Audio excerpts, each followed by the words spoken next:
soal hukuman mati untuk koruptor, Pak. Tapi kan memang di UU-nya belum ada, tadi Bapak jawab. Apakah nanti akan diatur, Pak, direvisi UU yang ada? Ada. Itu yang pertama, kehendak masyarakat. Kalau masyarakat memang berkehendak seperti itu, ya dalam rancangan undang-undang pidana, tipikor itu dimasukkan. Tapi sekali lagi juga tergantung kepada yang ada di legislatif. Pak, hari ini kan KPK bakal jadi inisiatif pemerintah bakal Ya bisa saja kalau memang itu kehendak dari masyarakat. pimpinan KPK berharap mengeluarkan Perpu KPK. Sampai detik ini kita masih melihat, mempertimbangkan. Tetapi kan undang-undangnya sendiri belum berjalan. Kalau nanti sudah komplit, sudah ada dewas, sudah pimpinan KPK yang baru, nanti kita evaluasi lah. Saya kira kita ini perlu mengevaluasi ya, seluruh program yang hampir 20 tahun ini berjalan. Yang pertama, penindakan itu perlu. Oleh sebab itu, saya nanti akan segera bertemu dengan KPK untuk menyiapkan hal-hal yang tadi saya sampaikan. Pemerintah berencana mengucurkan dana stimulus sebesar Rp405,1 triliun pada APBN tahun 2020 dalam rangka penanganan penyebaran COVID-19 di Indonesia. Oleh karena itu, Komisi Pemberantasan Korupsi kembali mengingatkan adanya ancaman hukuman mati bagi penyeleweng dana anggaran ini.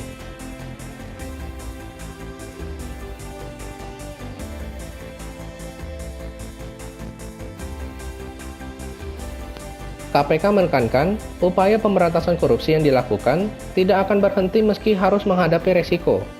Para penyelidik hingga penyidik KPK masih terus bekerja hingga kini.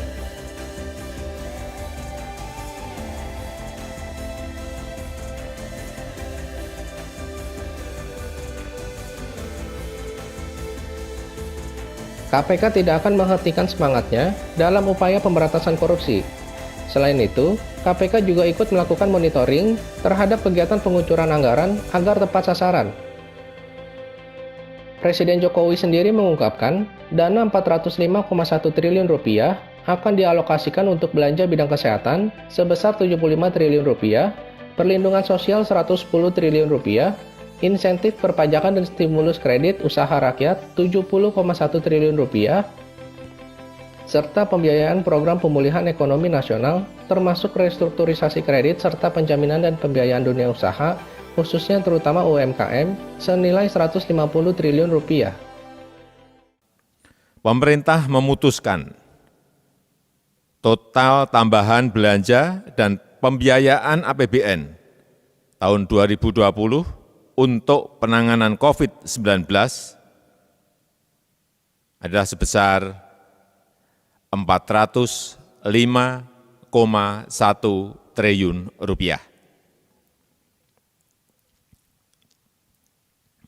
Total anggaran tersebut akan dialokasikan Rp75 triliun untuk belanja bidang kesehatan,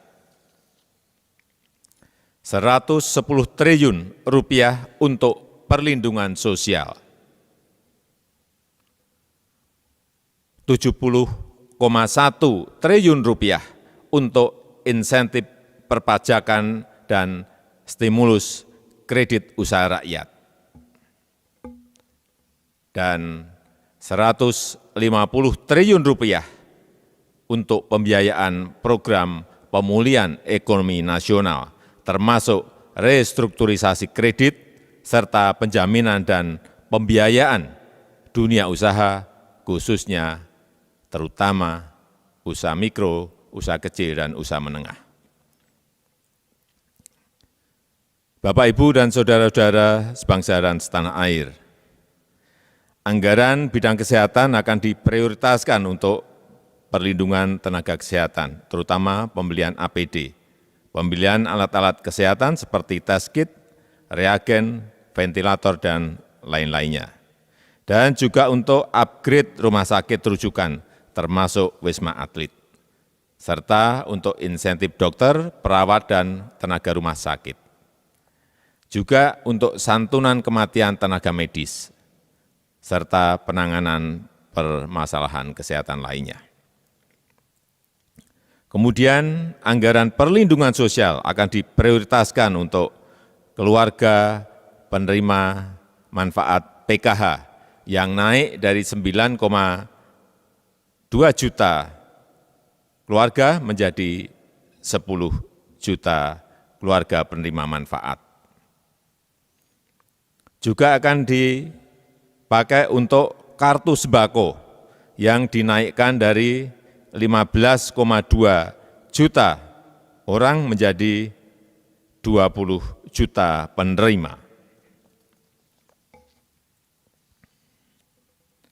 Anggaran perlindungan sosial juga akan dipakai untuk kartu prakerja yang dinaikkan anggarannya dari 10 triliun menjadi 20 triliun untuk bisa mengcover sekitar 5,6 juta orang yang terkena PHK, pekerja informal, pelaku usaha mikro dan kecil. KPK pun melakukan koordinasi dengan sejumlah pihak. Koordinasi dilakukan untuk mencegah adanya penyelewengan anggaran atau kesalahan prosedural dalam proses penyaluran. KPK bakal mengawasi pengelolaan anggaran tersebut. KPK saat ini terus berkoordinasi dengan LKPP dan BPKP untuk menanggulangi terjadinya praktik korupsi dalam pengelolaan anggaran dalam menanggulangi kondisi saat ini. Presiden Jokowi sendiri menyebutkan bahwa aturan hukuman mati untuk koruptor bisa saja diterapkan jika memang ada kehendak kuat dari masyarakat. Hukuman mati dalam undang-undang tersebut berlaku bagi koruptor bencana alam nasional.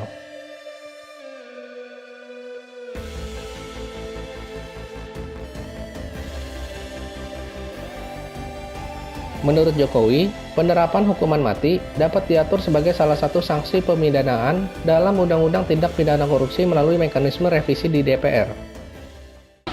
Soal hukuman mati untuk koruptor, Pak, tapi kan memang di UU-nya belum ada, tadi Bapak jawab. Apakah nanti akan diatur, Pak, direvisi?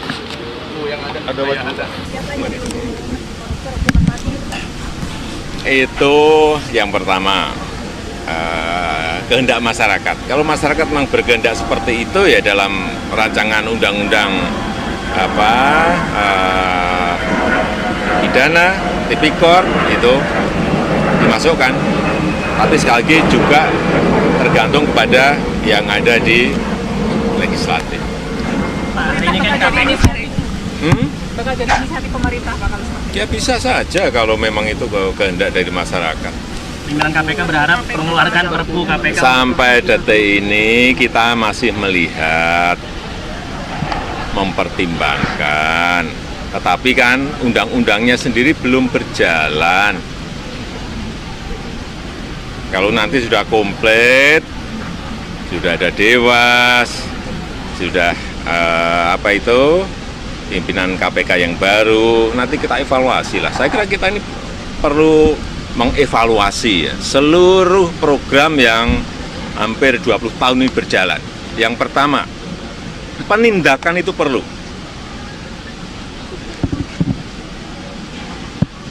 Tapi menurut saya kita harus pertama pembangunan sistem itu menjadi hal yang sangat penting dalam rangka memberikan pagar-pagar agar penyelewengan, korupsi itu tidak terjadi, pembangunan sistem. Yang kedua, menurut saya ini hal yang juga sangat penting, rekrutmen politik. Proses rekrutmen politik ini penting sekali.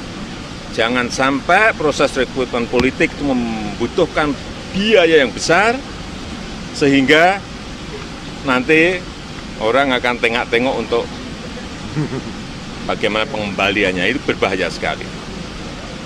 Yang ketiga, menurut saya fokus.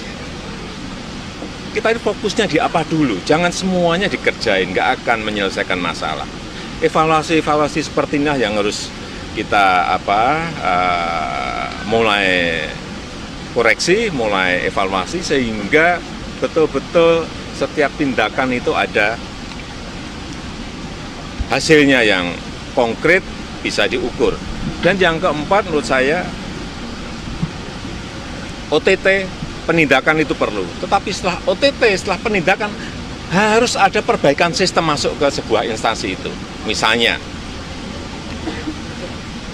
sebuah provinsi gubernurnya ditangkap,